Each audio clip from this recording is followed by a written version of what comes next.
Bismillahirrahmanirrahim.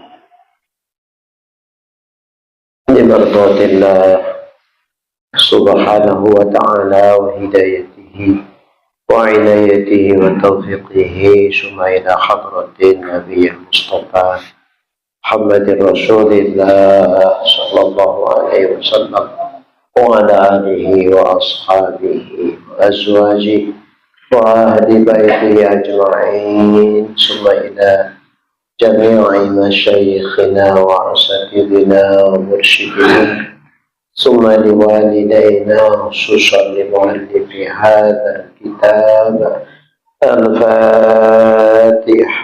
أعوذ بالله من الشيطان الرجيم. بسم الله الرحمن الرحيم. الحمد لله رب العالمين الرحمن الرحيم مالك يوم الدين إياك نعبد وإياك نستعين اهدنا الصراط المستقيم صراط الذين أنعمت عليهم غير المغضوب عليهم ولا الضالين آمين.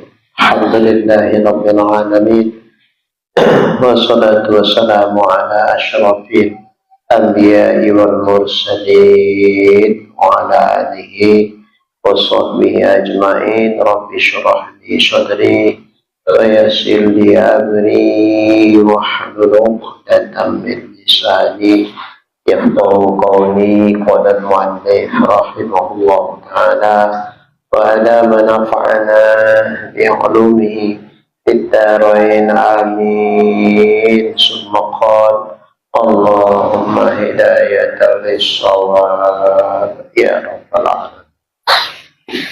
Yauman perkataan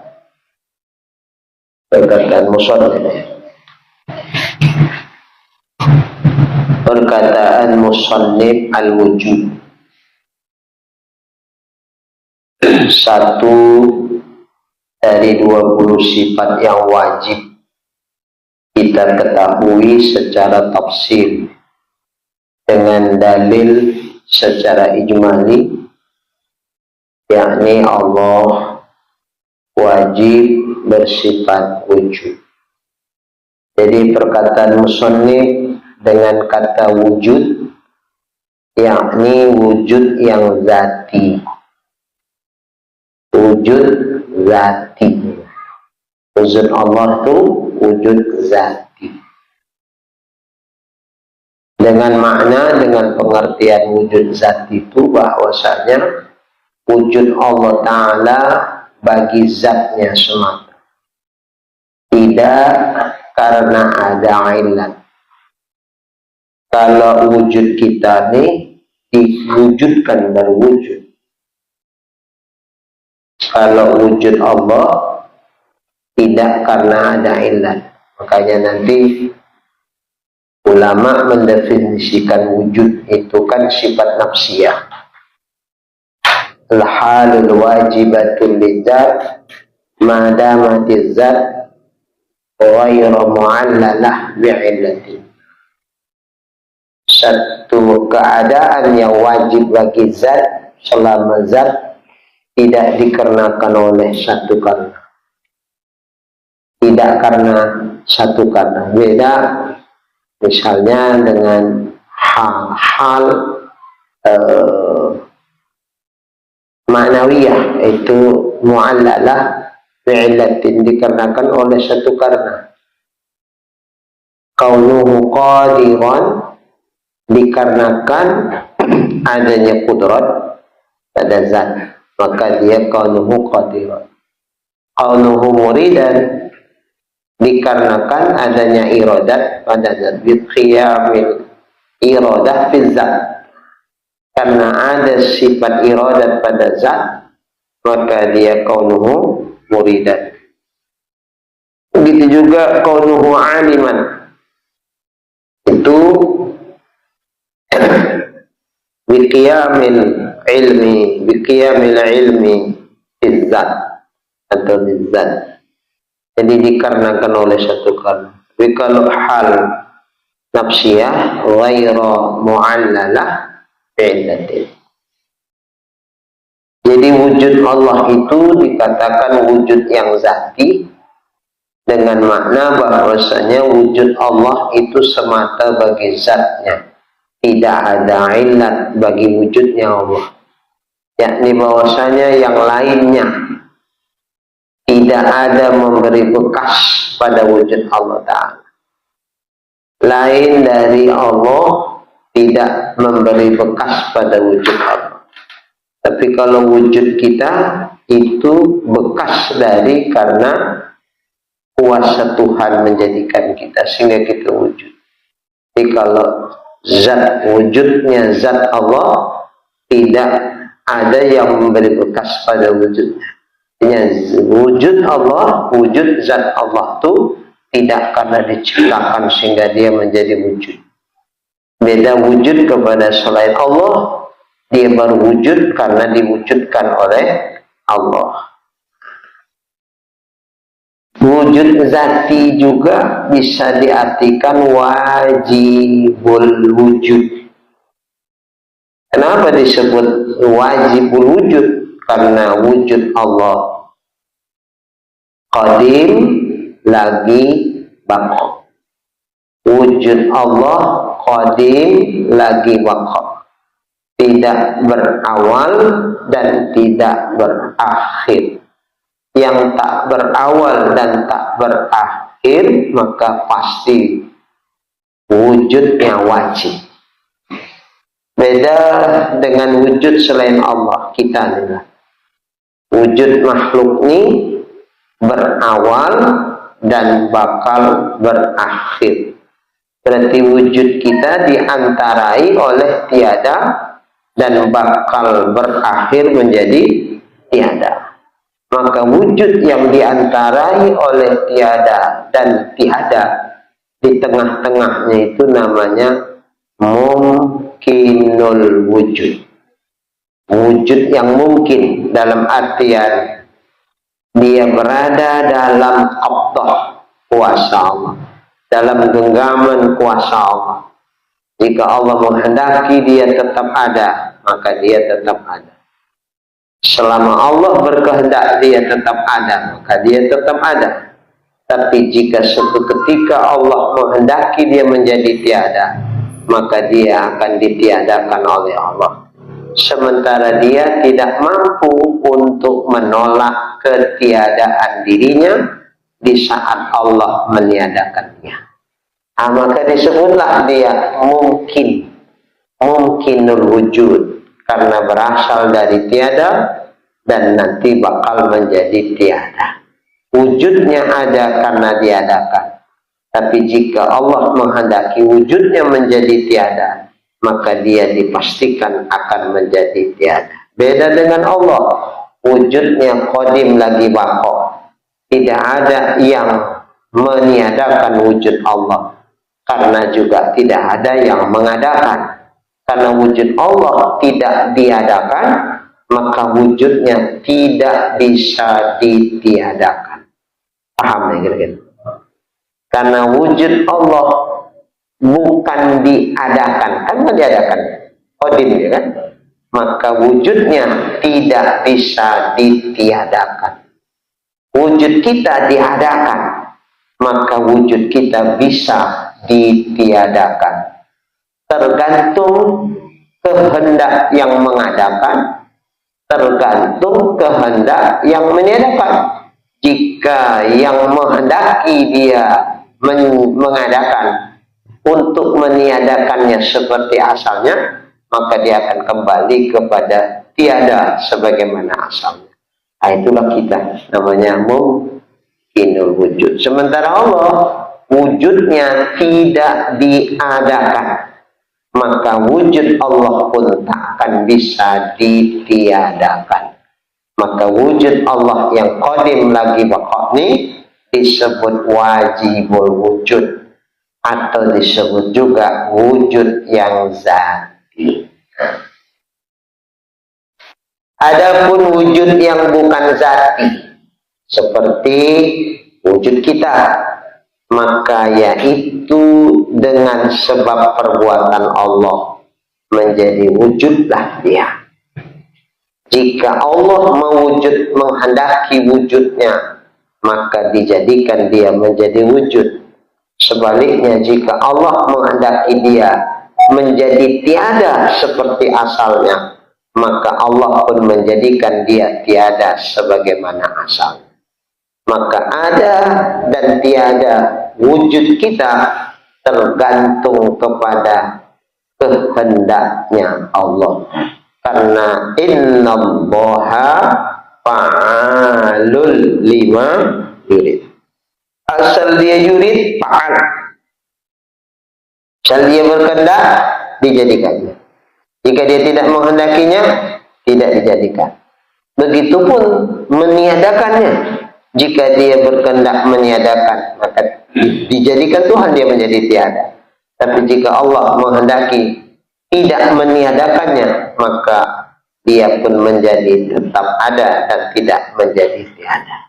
Maka ada dan tiada kita tergantung kepada iradat dan kudratnya Allah.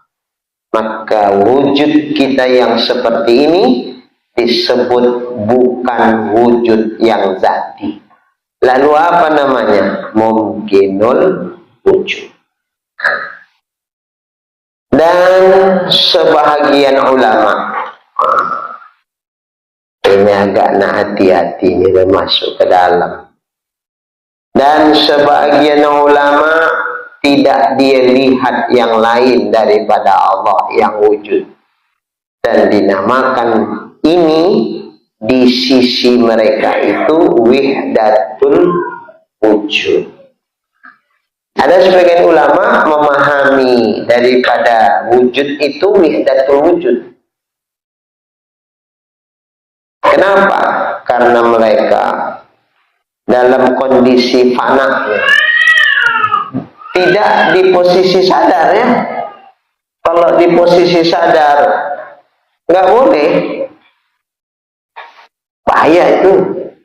Di posisi tak sadar, di posisi fana, bahkan fana fil fana, bakok namanya, sehingga pandangan batinnya itu mengalahkan pandangan yang lahir. Pandangan yang lahir itu menjadi sirna, pandangan batinnya yang full, penuh. Karena dia melihat itu bukan dengan basar, ainul basiro, bukan dengan ainul basar, ain, pandangan mata yang lahir, tapi dia sudah melihat dengan basarul imani wal iqon, dengan pandangan iman dan pandangan keyakinan yang sudah penuh, yang mengalahkan pandangan yang lahir, sehingga tak nampak wujud yang lain dalam pandangan imannya kecuali hanya wujud Allah. Di kondisi ini dia mengatakan la maujud illallah, nggak ada yang wujud ini, yang wujud ini hanya Allah. Maka kemana mata dia memandang?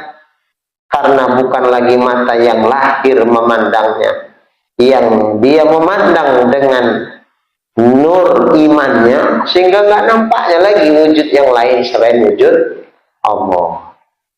Tapi ini nggak dalam kondisi kayak kita begini ya. Ya bilang nanti akunya Allah nih, Bapak Allah, tengok ke langit, langit itu Allah tuh. Kafir nggak tuh? Kafir lah kalau dalam kondisi kayak kita begini. Tapi kalau dalam kondisi ketidaksadaran, macam Pak Sukri lah, saking nggak sadarnya, tenggelam dalam laut mahabbatnya, sehingga umatnya pun bangunkan. Bangun di jam berapa ini? Yang nampaknya bukan umatnya itu, yang tenggelam di laut mahabbah itulah si beliau. Datang kau, kata siapa? Fatimah. Apa pula kau bilang aku Fatimah atau mana? Penampakannya itu. Kenapa? Karena mata yang lahir itu sudah fana. tenggelam ke dalam mata hatinya sedang mahabbah kepada si Fatimah, maka semua ditengoknya Fatimah. Kalau udah mabuk seperti ini cakap orang mabuk, mana bisa jadi ukuran nih? Mabuk dalam mahabbah. Wali-wali itu begitu. Ada saatnya wali-wali itu dia majzub, tak nampak lagi. Nampaknya sudah Allah semua. Yang ibarat orang menyelam ke air. Apa yang nampak? Tak ada. Semua di mana dipandang yang nampak cuma air semua. Begitulah kira-kira.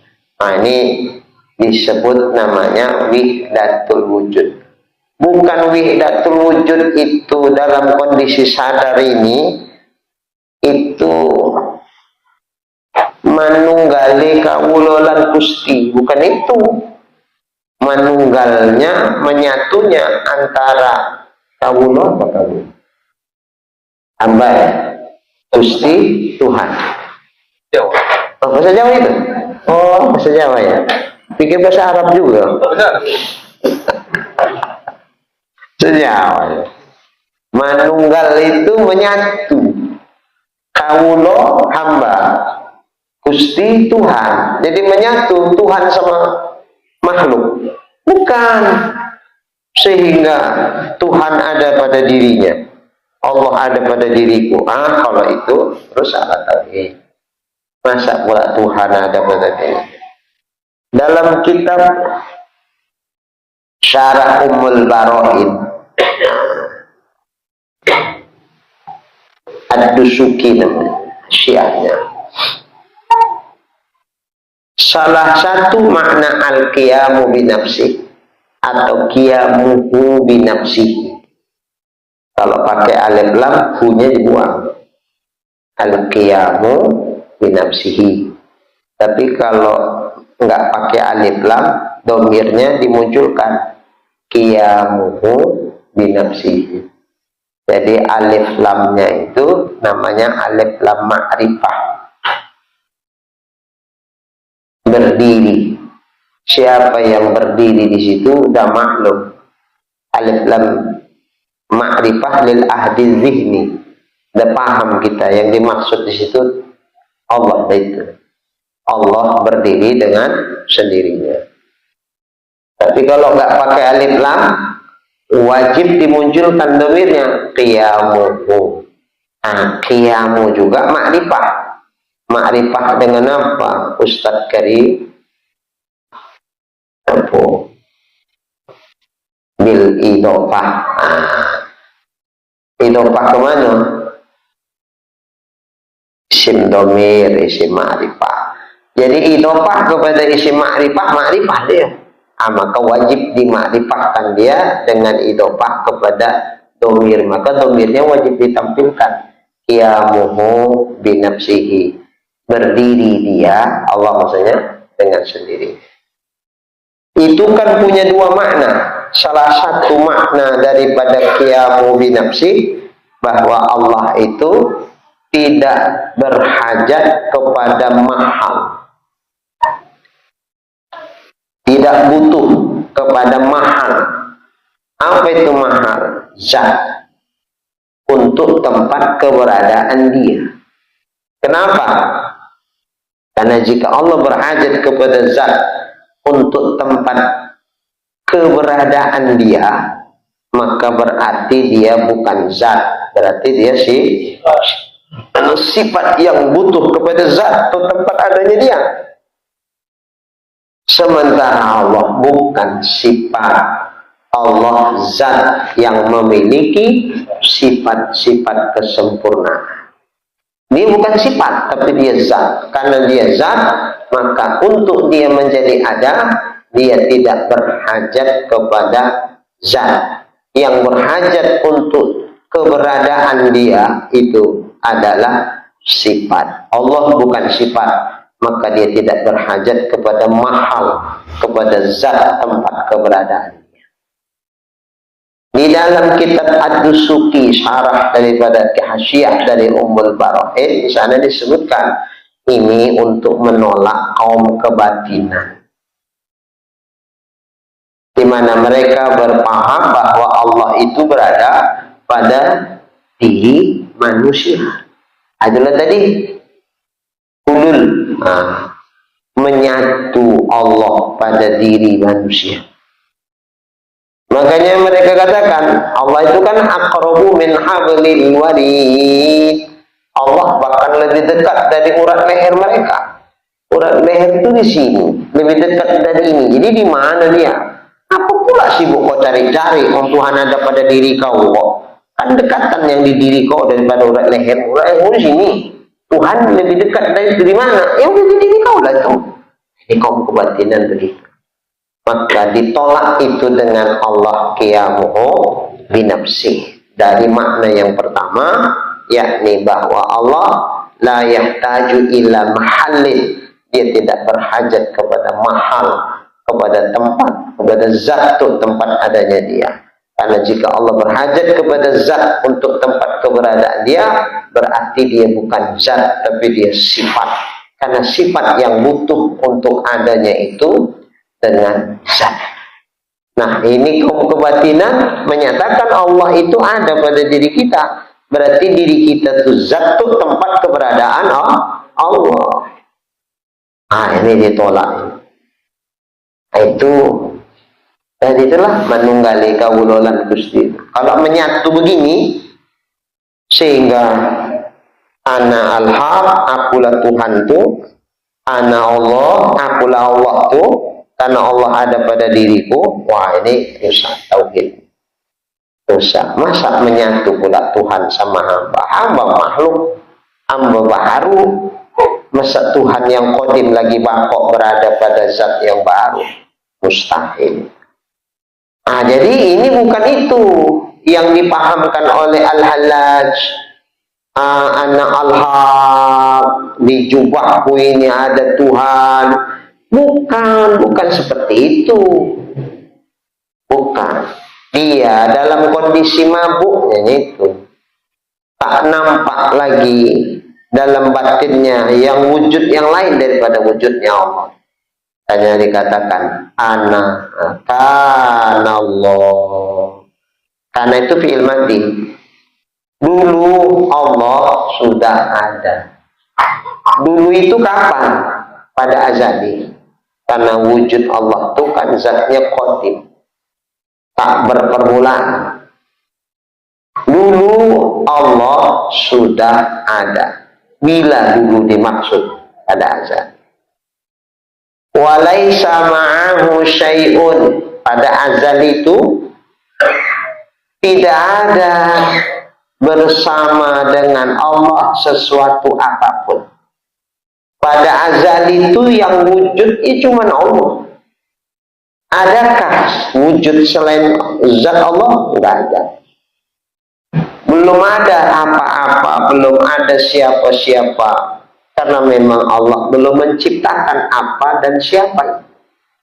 Sehingga yang wujud ketika itu cuma Allah. Karena Allah dulu sudah ada. Dulu bila? Pada azal. Di azal itu laisa ma'ahu syai'un. Laisa tidak ada ma'ahu bersama dengan Allah syai' sesuatu apapun. Tidak ada. Yang ada pada azali cuman Allah saja. Tidak ada yang menyertai Allah. Tidak ada yang membersamai Allah. Tidak ada wujud yang lain selain wujud Allah.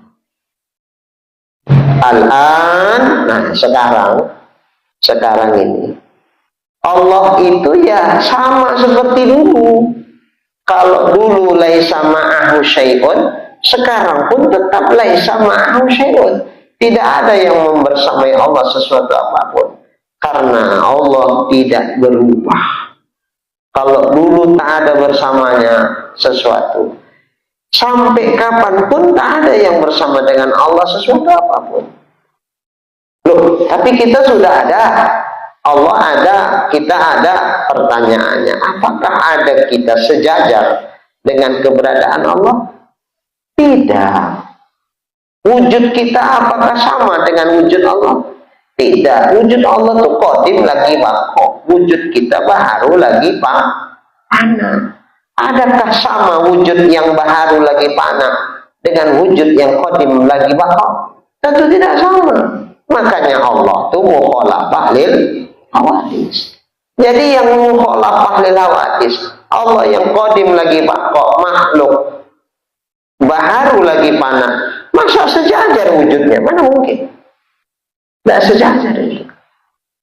Maka akhirnya kalau sebagian ulama sufi mengatakan wujud kita makhluk ini pada hakikatnya tiada. Kenapa? Karena dia berasal dari tiada dan bakal menjadi tiada. Hakikatnya tiada. Macam bayang-bayangnya wujud kita. Wujud makhluk ini diumpamakan seperti bayang-bayang. Dikatakan dia tiada kelihatan bayang-bayang Tuhan. Kenapa Syukri? Ada nggak bayang-bayang itu? Ada itu. Nah, itu bayang. Adanya bayang-bayang itu ada. Mana tuh? Nampak. Saya sentuh. Sentuh. Ya adanya. Tapi nampak. Dipegang kita ada. Ada dia. Tapi hakikatnya tiada. Ini wujud kita. Kenapa dikatakan tiada? Nampak wujud kita nih. Dikatakan ada, adanya dia itu tergantung kepada qadar Allah, kepada iradat dan kudratnya Allah. Bergantungnya, adanya itu bergantung. Selama Allah menghendaki dia ada. Tapi jika Allah menghendaki menjadi tiada, dia akan pasti tiada. Tak mampu dia untuk mempertahankan wujud dirinya. Beda dengan Allah Subhanahu wa ta'ala. Wujudnya tidak diwujudkan. Maka wujudnya tidak bergantung kepada yang mewujudkan. Maka wujud yang bergantung nih seolah-olah dia seperti tiada pada hakikatnya. Ada pada penampakan, tapi ada dan tiadanya dia tergantung kepada yang mengadakan. Maka disebutlah dia hakikatnya tiada, dia ada seperti bayang-bayang. Jadi ada yang seperti ini, apakah sejajar dengan wujudnya Allah? Tentu tidak. Nah, jadi ketika saat kita memandang ini, maka tak selayaknya kita menggantungkan diri kita kepada wujud yang selain Allah. Jangan pandang wujud selain Allah. Jangan gantungkan harap kepada wujud selain Allah, karena dia pun tak mampu mempertahankan wujudnya. Bagaimana mungkin kita menggantungkan diri kita kepada wujud yang selain Allah? Tapi gantungkanlah diri kita kepada Allah yang dia maha kuasa atas segala sesuatu. Jangan harap kita gantungkan kepada segala asbab-asbab yang diciptakan Allah. Karena asbab-asbab itu sendiri baharu. Dia pun menjadi ada karena diadakan Allah. Bagaimana mungkin dia yang adanya diadakan Allah? Dia tetap ada selama Allah menghendaki dia ada. Dia pun tak berdaya apa-apa. Tiba-tiba kita gantungkan hajat pengharapan kita kepadanya. Ini naif kita. Naif. Bodoh kali kita. Kenapa enggak kepada yang mengadakan dia tempat gantungan kita?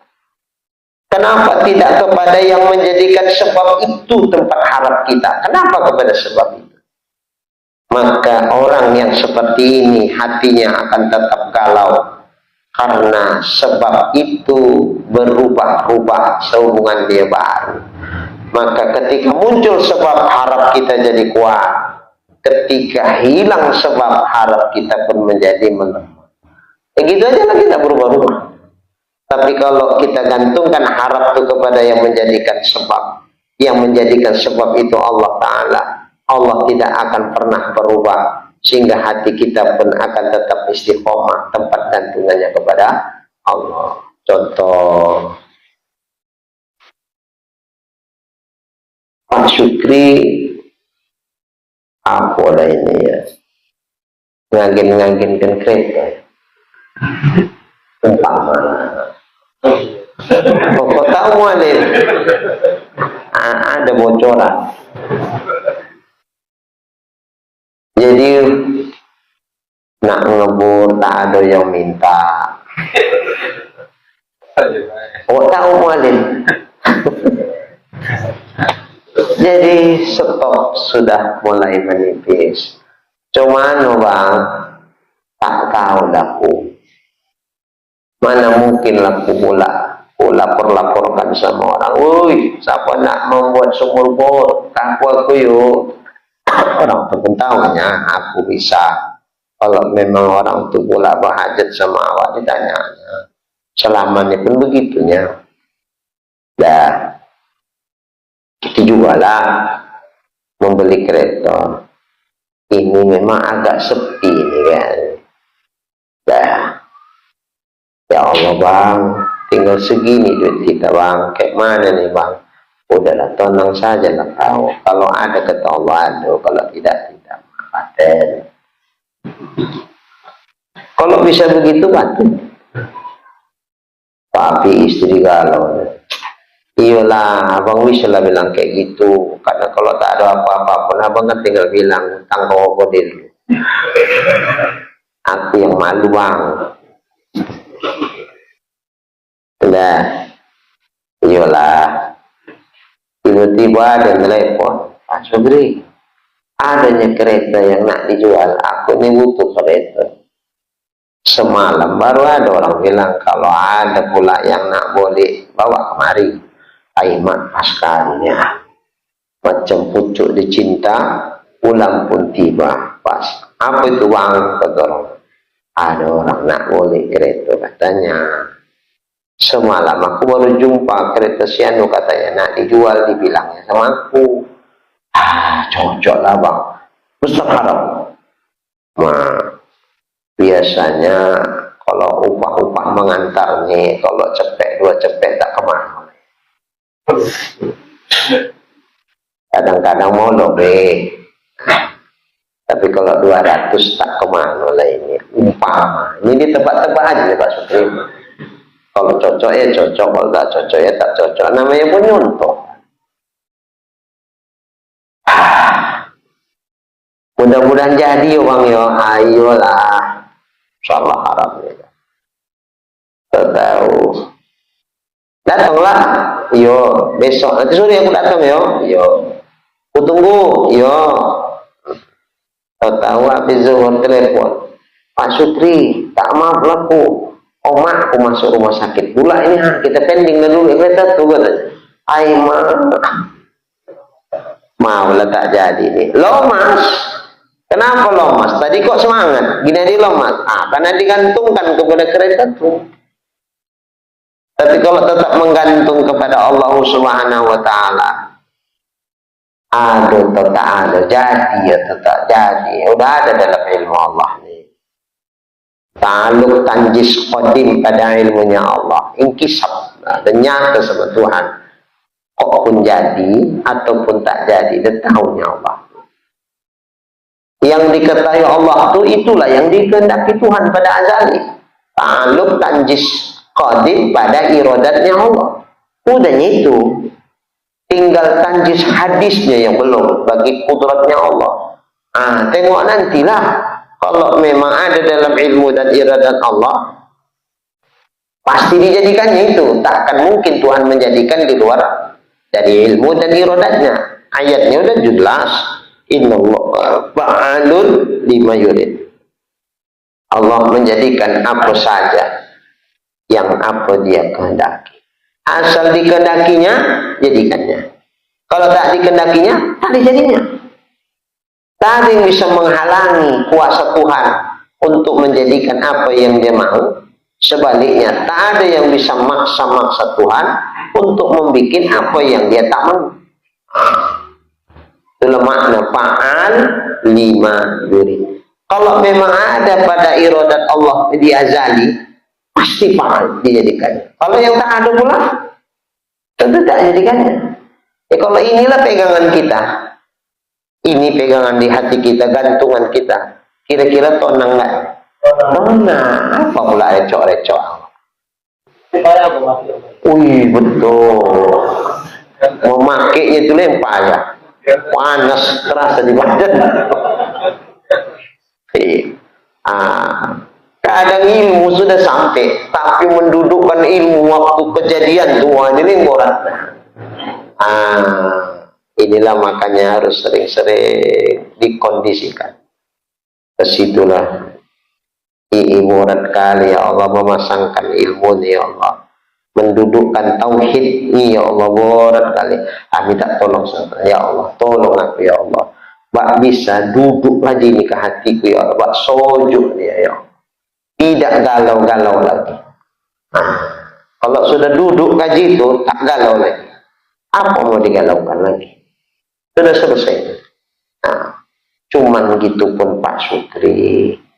Jangan Pak Sukri jadikan itu sebagai standar ukuran berperilaku dan bersyariat. Jangan. Itu hakikatnya itu untuk ditancapkan kembali, untuk jadi keyakinan. Duduk dia. Adapun perilaku, adapun apa yang mesti kita perbuat dalam kehidupan, standarnya bukan itu. Standarnya apa? Apa perintah syariat sama aku? Apa perintah Tuhan sama aku sebagai menjalankan syariat? Oh, disuruh aku berusaha. Apa usaha Pak Sukri? Apa skill yang dibikin Allah? Kullu ya'malu ala syakilati. Katakanlah ya Muhammad, setiap kamu itu harus bekerja menurut skillnya masing-masing. Jadi jangan di rumah aja.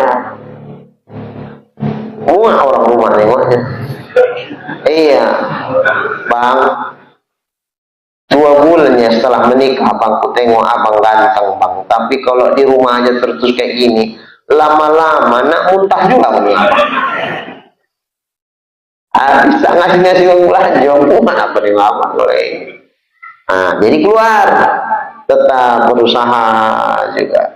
Udah usaha maksimal kesana kemari nggak juga, pulang tak bawa hasil.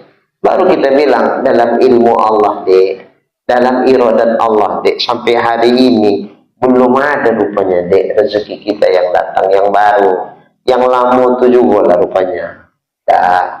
Istri pun kalau udah mengaji tauhid, diam lah, jangan ribut-ribut lagi. Cuman paling-paling nak diselidiki, betulnya suamiku ini Pak Sukri ini mencari kojo, atau jangan-jangan cuma duduk-duduk berkombuk aja di balik kopi, sekedar menghindarkan merepet istri aja. Aku modelnya mau kojo tak kojo aku harus keluar rumah. Kalau tak kojo aku di rumah aja mau lah merepet istriku. Jadi sekedar Pak jangan merepet, aku yang penting keluar. Mana keluar? Warung kopi pun jadi duduk aja. Tidak kerja. Ibarat misalnya kalau dia gojek, banyak nggerit. Banyak yang duduk lagi daripada dia menarik. Kalau ibarat dia tukang becak, banyak lagi mangkal dia daripada yang keliling mencari sewa. Ini masih salah dia. Jadi dia tetap berusaha semaksimal yang bisa. Tapi dalam hati dia hasil tidak hasil. Kalau ada dalam ilmu Allah, ada. Kalau tak ada. Tapi tetap juga diusahakan. Setelah dia menjalankan usaha, baru dia kepada Allah. Jangan belum apa-apa kepada Allah, usaha tidak. Ini tidak boleh. Itu berarti dia berhakikat tapi tidak bersyariat. Salah itu, tidak boleh. Jadi seimbang dia. Kalau kita menegakkan ini seimbang dia, stabil dia, insyaallah ada aman itu. Insyaallah. Baik. Jadi memandang wujud Allah nih, yang memberi bekas. Cuman dia, tak ada wujud yang lain yang bisa memberikan bekas, yang bisa mencipta, yang ijad, yang i'dam, itu cuman Allah. Pandanglah itu. Kalau hati kita kuat memandang bahwa Allah itu esa pada zatnya, esa pada sifat-sifatnya, termasuk Allah juga esa pada af'al perbuatannya, sehingga tak ada lagi yang mencipta kecuali hanya Allah. Maka setiap dia mau kemana mata lahiriah dia memandang, mata hatinya melihat bahwa ini adalah bekas dari berlakunya kuasa Allah. Gak ada sang pencipta lain selain Allah. Maka ketika melihat ciptaannya, pasti akan teringat dia, pandangan batin dia kepada sang pencipta itu. Maka apa membuat dia lupa kepada Allah yang menciptakan segala sesuatu?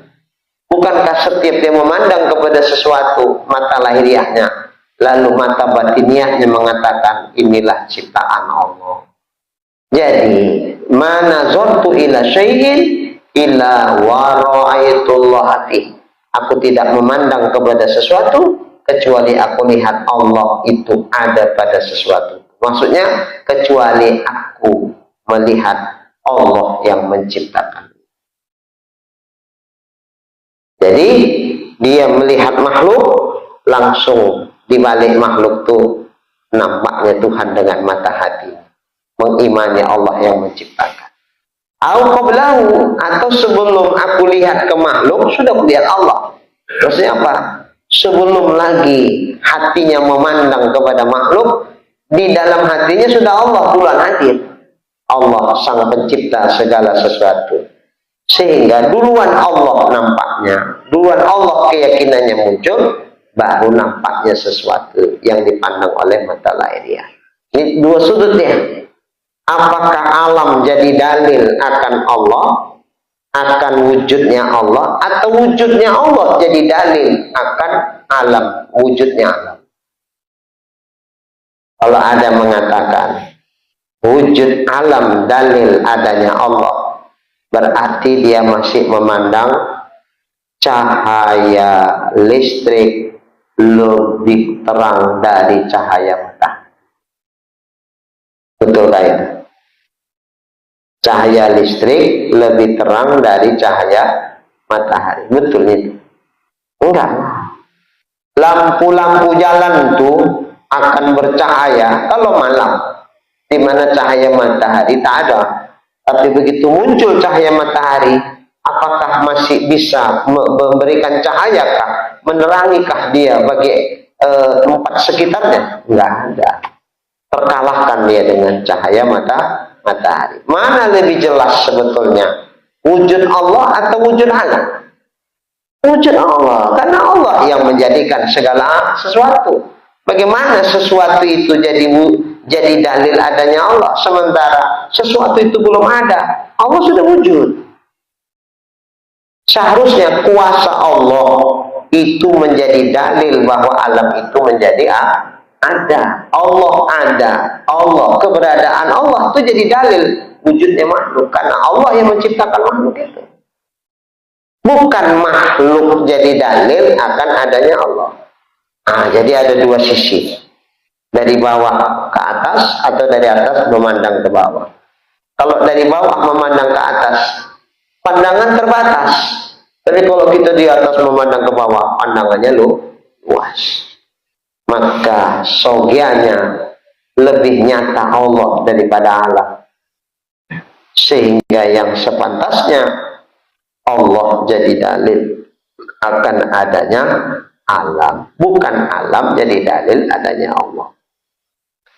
Makanya ada orang tuh ma'rifah bil dalil. Ya, kita bahas dulu ya. Ada yang ma'rifah bil wujdan. Nah, kalau wujdan itu tak membutuhkan dalil lagi. Kenapa? Karena Allah itulah dalil sebenarnya. Bagaimana mungkin Allah itu madlul, didalili dengan dalil makhluk ini? Ketika hatinya sudah tersingkap, sudah musyahadah, sudah mukasyafah, hatinya sudah memandang kepada wujudnya Allah, la maujud illallah, Apakah dia butuh kepada dalil untuk meyakini adanya Allah? Tidak butuh. Tempo hari saya umpamakan, misalnya Pak Sukri nampak orang tulak kereta Pak Sukri, yakinlah dia, oh betul lah Pak Sukri ngaji di musola Al Nurul Huda ya, Nurul Huda. Oh itu keretanya itu nampak. Nah, berarti kereta itu dalil akan adanya Pak Sukri, kan gitu. Tapi kalau sudah nampak lah Pak Sukri di dalam, dari luar tengok, oh itu dia agak terondok itu nampak. Kira-kira butuhnya kepada kereta ada tak ada kereta nggak masalah sama dia. Kenapa? Udah nampak orangnya punya kereta itu. Jadi kalau sudah nampak yang punya kereta itu, butuh dalil kah untuk adanya itu? Ya. Maka oleh karena itu orang yang sudah sampai ke makom ini, dia justru Allah itu dalil akan wujudnya alam. Bukan alam jadi dalil wujudnya Allah. Itu. Nah, kita karena belum sampai ke makom ini, ya kita jadikan alam sebagai dalil akan adanya Allah. Itu makom kita nih, urut tinggi makomnya, tidak lagi bukan alam dalil wujud Allah. Allah pula dalil, karena Allah lebih nyata bagi dia ya. Allah itu lebih nyata daripada nyatanya alam semesta ini. Baik. Dan sesungguhnya telah tenggelam padanya orang yang tenggelam hingga jatuh dari sebahagian aulia Allah wali-wali apa-apa yang mewahamkan ittihad dan hulul. Orang awam memahami wali itu ittihad, hulul, menyatu dirinya dengan Allah dari ucapan-ucapan yang keluar dalam kondisi mabuknya. Macam Al-Hallas mengatakan, ana al-haq, akulah Tuhan tuh. Nah, kita orang awam memahamkan atau minimal mewahamkan. Waham itu kan dugaan. Waham itu kan lebih banyak tidaknya daripada betulnya. Ya kan? Kalau syak 50-50. Zon lebih mendekati kepada kebenaran. Yakin pas. Waham dugaan. Lebih banyak salahnya dari kemungkinan betul. Itu waham namanya. Jadi orang awam ini kan mewaham-wahamkan, menduga-duga. Dari Zohir cakap Al-Hallaj itu diduga orang awam, berarti kalau begitu pada diri Al-Hallaj adalah Tuhan tuh, karena dia bilang dirinya lah Al-Haq. Itu kan kata orang awam mewaham itu. Padahal Al-Hallaj tidak mengatakan begitu. Zohir kalimat yang diucapkannya dipahami begitu. Tapi yang dimaksud Al-Hallaj itu bukan itu. Dia mengatakan begitu dalam kondisi sudah enggak karu-karuan dan enggak bisa lagi. Enggak nampaknya lagi wujud yang lain pada pandangan batinnya selain wujudnya Allah. Sehingga dirinya pun tidak nampak. Ketika sudah dia sirnakan dirinya, maka yang nampak adalah wujud Allah. Nah kalau kita paling, begini kalau kita mutu qabla anta mutu, matikan dirimu sebelum kau benar-benar mati. Bukan bunuh diri Pak Supriya.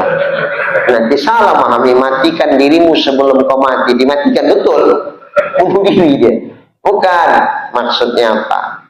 Matikan, lenyapkan, sirnakan sifat ma'animu bersama dengan ma'aninya Allah.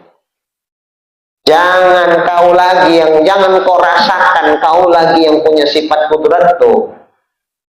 Yang punya sifat kudrat pada hakikatnya Allah. Kudratmu itu karena dijadikan Tuhan. Sehingga saat kita bergerak, jangan kau rasakan dirimu yang bergerak.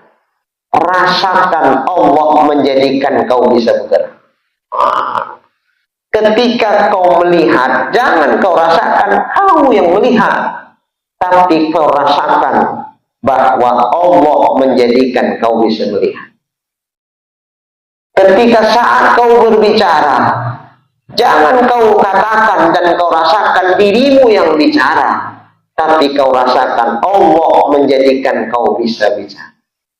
Begitupun saat kau mendengar, jangan kau rasakan kau yang mendengar, sirnakan sifat ma'animu, tapi kau rasakan Allah menjadikan kau bisa.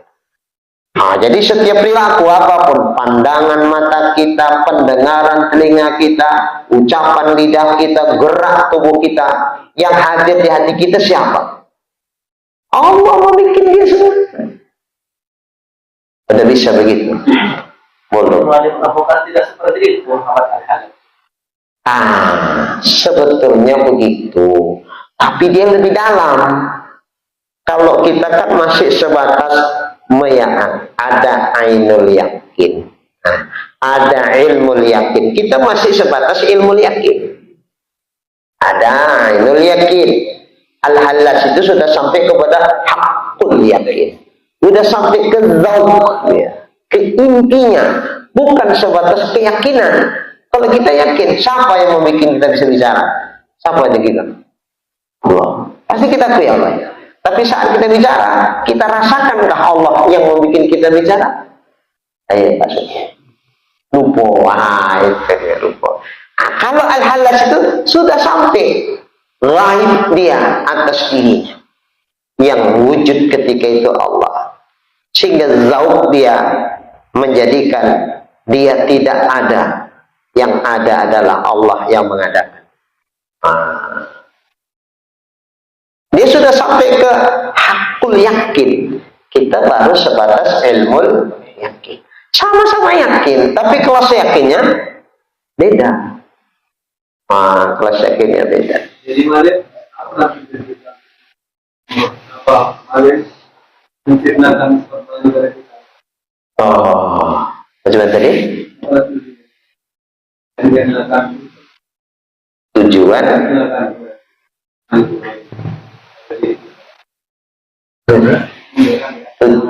menghilangkan. Iya, supaya kita betul-betul merasakan keesaan Allah dalam penciptaan itu. Tapi bukan berarti kita menafikan tempat gantungan syariat. Tempat gantungan syariat. Nanti begini, kalau kayak gitu saat aku bikin maksiat, berarti Allah gak bikin aku maksiat. Kalau gitu Tuhan yang salah, bukan aku. Jangan sampai gitu. Hati-hati. Jangan begitu. Ini kan menempatkan hakikat. Sementara itu kan makomnya makom syariat. Kenapa dinisbahkan itu aku yang melakukan? Karena ada tempat gantungan syariat di situ. Apa? Ikhtiar hamba. Ikhtiar itu kalau tidak dari sisi ini kita memandang, jadi Jabariyah nanti kita. Enggak boleh. Makanya ada ulama membuat jalan tengah dia. Majburon batinan, ikhtiaron zohir. Secara zohir kita punya ikhtiar. Kita rasakan ikhtiar kita yang memilih baik atau buruk, itu kita rasakan. Tapi secara hakikat pada dasarnya untuk memilih itu pun kita nggak mampu memilih jika tidak Tuhan membuat kita mampu memilih. La tasyauna illa yasha Allah. Kamu tidak bisa menghendaki sesuatu jika tidak Allah menghendaki kamu untuk bisa berkehendak. Itu udah sampai ke makom hakikat aja. Maksudnya gini, untuk supaya merasakan si hamba itu akan wujudnya Allah, dialah yang esa, Allah saja yang tunggal dalam penciptaan, maka jangan kita rasakan kuasa kita di situ. Tapi kita udah ngaku la haula wala quwata illa billah. Supaya kita tetap pada hakikatnya menggantungkan segala sesuatu apapun kepada Allah. Untuk menjalankan perintah Allah pun aku tak sanggup jika tidak kau perintah ya Allah, jika tidak kau tolong. Begitupun meninggalkan kemaksiatan yang kau larang pun aku tak mampu jika tidak karena kau menolong aku. Maka di situ ada dua makom. Ada makom orang abror, ada makom muqarrabin. Iyyaka na'budu, hanya kepadamu ya Allah kami menyembah. Yang menyembah siapa? Kami, kita. Kita merasakan kita yang melakukan sesembahan itu. Cuman dalam sesembahan itu hanya kita tujukan kepada Allah. Itu berarti beribadah kepada Allah itu lillah. Lillah. Untuk Allah, karena Allah. Tapi masih kita rasakan yang ibadah itu siapa? Kita. Kenapa begitu? Karena kita masih belum la haula wala quwata illa. Masih nampak lagi ikhtiar kita. Masih nampak lagi kudrat kita tuh. Nah. Wa iyyaka nasta'in, dan hanya kepadamu ya Allah kami meminta pertolongan. Ah, ini baru makom la haula tadi. Itu makom muqarrabin karena dia beribadah kepada Allah, beribadahnya billah, bukan lillah. Kalau lillah mempusatkan tujuan ibadah itu hanya kepada Allah, tapi dia masih melihat ikhtiar dirinya, dia masih melihat hatinya, masih memandang kepada kudrat dan iradat dirinya. Tapi kalau sudah beramal itu iyyaka nasta'in, dia beramalnya billah, dengan Allah, billah, biiznillah. Biiznillah itu apa? Biiradatillahi wa biqadratih. Aku tak bisa melakukan ibadah sekecil apapun jika tidak karena kehendak dan kuasa-Mu ya Allah. Kalau sudah kehendak dan kuasa Allah yang hadir ke hati, adakah lagi terpandangnya kudrat dan iradat dirinya? Tidak ada lagi. Sehingga setiap rangkaian ibadah demi ibadah yang dilakukan, umpama sholat Allahu Akbar, dia tidak lagi melihat kepada kudrat dan iradat dirinya, tapi yang dia lihat, yang dia rasakan kuasa Tuhan membuat tanganku ini bergerak, kuasa Allah membuat lidahku bisa mengucapkan Allahu Akbar, kuasa Allah yang membuat hatiku mendetakkan niat muqaranah dengan takbir ini. Maka yang hadir cuman Allah, Allah yang kuasa menjadikan. Nah ini, ala bizikrillahi tatma'innul qulub. Dengan berzikir kepada Allah, hati jadi tenang. Kalau pandangan batin kita memandang kepada kudrat dan iradat Allah yang berlaku di sini, pandang Allah di sini, tenang nggak jiwa tuh? Tenang. Khusyuk pun datanglah dia. Bacalah dia Allahu Akbar kabira. Yang dirasakan apa? Allah yang membuat aku bisa untuk membaca, menguntai kata-kata untuk memuji dia. Hakikat pujian untuknya datang darinya dan ditujukan dia, karena memang dialah membuat aku bisa memujinya. Untuk memuji dia, jika tidak karena dia membuat aku bisa memujinya, maka aku pun tak bisa memujinya. Maka oleh karena itu, tahqiqlah di hati kita bahwa segala puji memang milik Allah. Darinya pujian datang, kepadanya lah pujian itu pun diarahkan. Sehingga situ yang nampak hanya kebesaran Allah, kuasa Tuhan, iradat Allah. Nggak nampak lagi diri kita yang kuasa, enggak. Allahu Akbar waktu ruku itu nampak gerak nih datang daripada Allah. Allah membuat aku bisa bergerak. Kadang kita menghendaki untuk bergerak. Jika Allah tidak menghendaki bergerak, apakah terjadi gerak itu? Tak bisa. Ada orang lagi sembahyang, ketika mau sujud tersungkur, kena stroke. Tersungkur aja lagi nih aja, nggak bisa apa-apa. Siapa? Mertua saya begitu, lagi sholat, waktu sujud begini aja dia, baca kabut tak bisa. Pikir apa pula lah mertua aku ini. Saya tengok lah kok, sembahyang kok, tengok.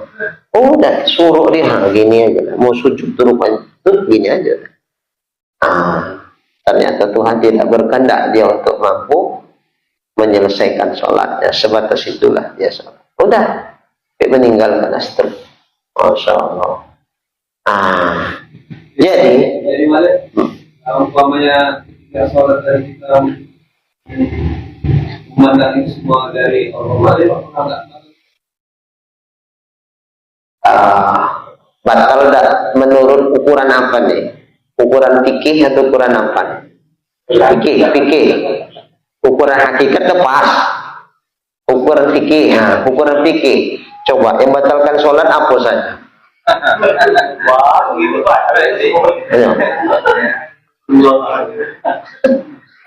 Apa yang batalkan?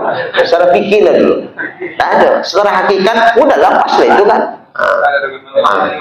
Ya. Pahala.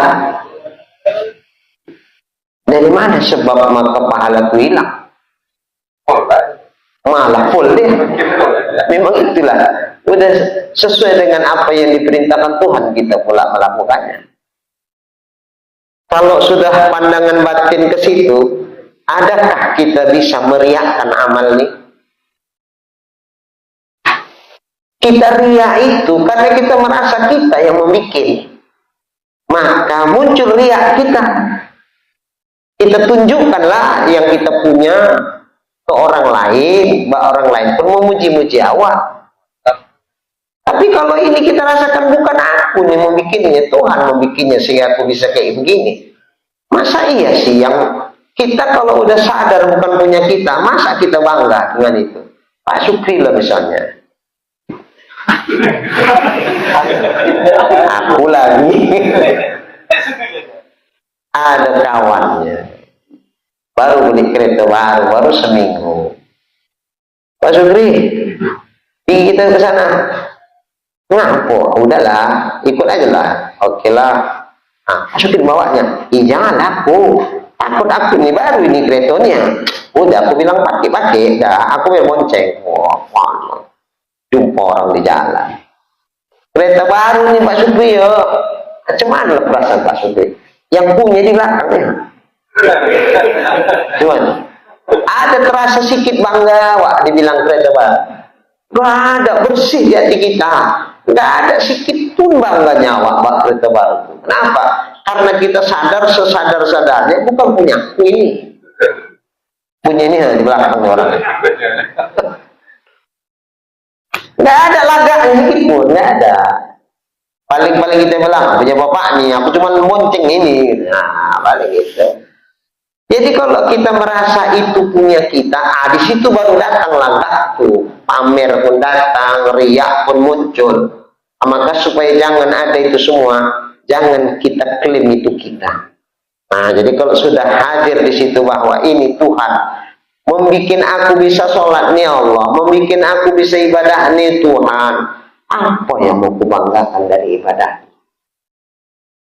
Maka sebetulnya kalau udah kayak gini pun, adakah kita layak berharap kepada Tuhan untuk masuk surga dengan amal nih? Kok dengan amal nih awak berharap masuk surga? Amal nih pun Tuhan mau bikin. Malu lah awak. Malu lah. Malu kita berharap surga sama Tuhan.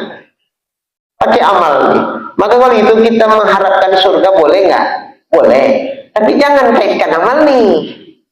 Kita mengharapkan surga semata-mata karunia, fadlnya, karamnya, rahman dan rahimnya. Habis.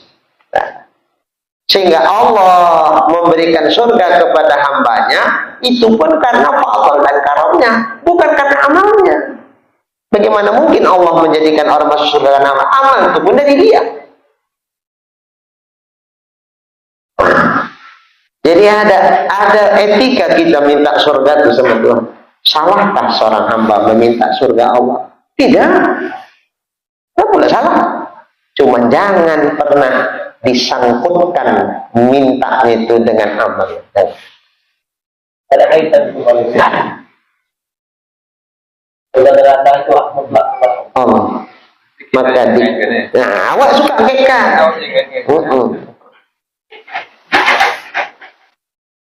Jangan salah kita memahami kalau Nabi bilang siapa yang mau dimurahkan rezekinya banyak-banyak salat duha.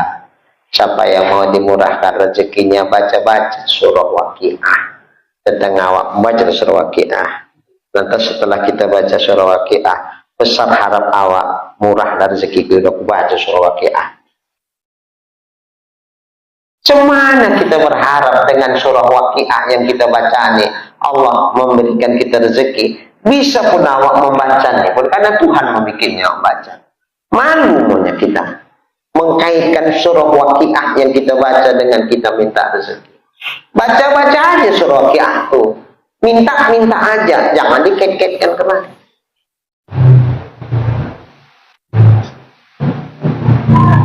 Beribadah murni, ibadah semata-mata ingin ridhonya Allah. Ibadah ini terlaksana karena kemurahan Allah. Habis. Bab minta, ya minta. Namanya kita butuh, disuruh Allah meminta, minta. Ud'uni tajiblah. Kok nggak disuruh tadi kita berdoa? Enggak. Tapi jangan doa kita untuk makbulnya kita kait-kaitkan dengan amal. Jangan. Kita banyak salah kadang-kadang. Suka mengkait-kaitkan. Kesannya seolah-olah macam awak menagih janji sama Tuhan. Ya Allah, kau udah berjanji. Kalau beriman beramal soleh masuk surga, masukkanlah ke surgamu ya Allah. Seolah-olah kita layak masuk surga dengan amalnya. Itu salah adab seorang hamba kepada Tuhan. Gak boleh. Beramal agar kita murni. Percaya aja kita dengan janji Allah. Habis ketika kita mau meminta, mintalah kepada Allah. Jangan dilirik pun jangan amal. Itu murni aja karena Allah, untuk Allah. Habis. Adapun bab doa menunjukkan kelemahan kita sama Tuhan. Hamba yang lemah tentu meminta, hamba yang lemah tentu berharap kepada Allah. Sudah murni ibadah. Bahwa berdoa ini pun bagian dari karena aku menjalankan perintahmu ya Allah. Seperti sholat ini menjalankan perintahmu, ingin cari ridhomu. Maka aku berdoa juga menjalankan perintahmu, ingin mencari ridhomu, menunjukkan kelemahan aku sebagai hambamu ya Allah. Habis. Murni, dua-dua semata-mata karena dia. Nggak ada ini dikaitkan kepada tangan. Nah, kadang kita suka mengkait-kaitkan itu macam menagih awak sama Tuhan. Macam ada hak kali awak sama Tuhan. Macam adalah kewajiban Tuhan sama kita. Jadi kita ke Tuhan tidak sama kayak majikan sama pekerja. Kalau majikan sama pekerja bisa. Itu punya keuntungan timbal balik. Perusahaan diuntungkan dengan kita kerja kepadanya. Kita juga mendapatkan keuntungan dengan upah jasa dari hasil kerja kita. Umpama kita bekerja, kita punya hak untuk menagih upah kerja. Bisa. Karena yang kita lakukan ini menguntungkan dia. Lalu kalau ibadah yang kita lakukan, apakah menguntungkan Tuhan? Enggak ada. In ahsantum di anfusikum wa in asatum falah. Kalau kamu melakukan kebaikan untukmu, untukku, aku gak diuntungkan dengan kebaikanmu. Sebaliknya, apabila kamu melakukan kejahatan itu berisiko untukmu dirimu sendiri, aku tak dirugikan dengan kejahatanmu. Bahkan Allah dalam hadis qudsi mengatakan, seandainya semua makhluk ciptaan Allah, manusia dan jin, semuanya taat kepada Allah, patuh kepada Allah, ibadah serius sungguh-sungguh kepada Allah, sedikit pun kemuliaan Allah tidak bertambah karenanya. Sebaliknya kalau semua makhluk Allah, jin dan manusia, nggak ada satu pun yang taat kepada Allah, maka tidak akan sedikit berkurang kemuliaan dan kebesaran Allah. Allah jadi Tuhan bukan karena hasil pemilihan umum. Bukan kan? Bukan kan? Bukan. Mau diakui dia sebagai Tuhan, sang pencipta alam semesta, ataupun tak diakui, Tuhan tetap Tuhan nggak? Tetap Tuhan, tetap Allah Tuhan, tetap ilah dia. Diakui ataupun tidak diakui, ya tetap dia sang pencipta. Karena Allah untuk jadi Tuhan tidak butuh pengakuan, tidak butuh pengakuan. Diakui tak diakui, ya tetap dia seperti. Beda kita, diakui baru. Kalau tak diakui, tak laku. Maka disinilah kita posisikan Allah di tempat yang sesempurna-sempurnanya. Jangan sampai salah kita menilai Allah Subhanahu wa ta'ala. Baik. Jadi cakap itu bisa diwahamkan oleh orang awam, ittihad dan hulul. Padahal itu wali-wali itu yang sudah tenggelam setingkat itu, udah panak, bahkan sudah bakok, itu wali-wali itu. Kalau belum makum wali nggak bisa itu. Macam kita masih wali murid, belum bisa lah. Itu udah wali-wali Allah, aulia Allah itu. Seperti perkataan Al-Hallaj, ana al-haq, aku adalah Allah. Itu waktu mabuknya itu. Bukan dia mengatakan di diri dia itu Allah seperti yang dipahamkan ittihad dan hulul itu. Bukan.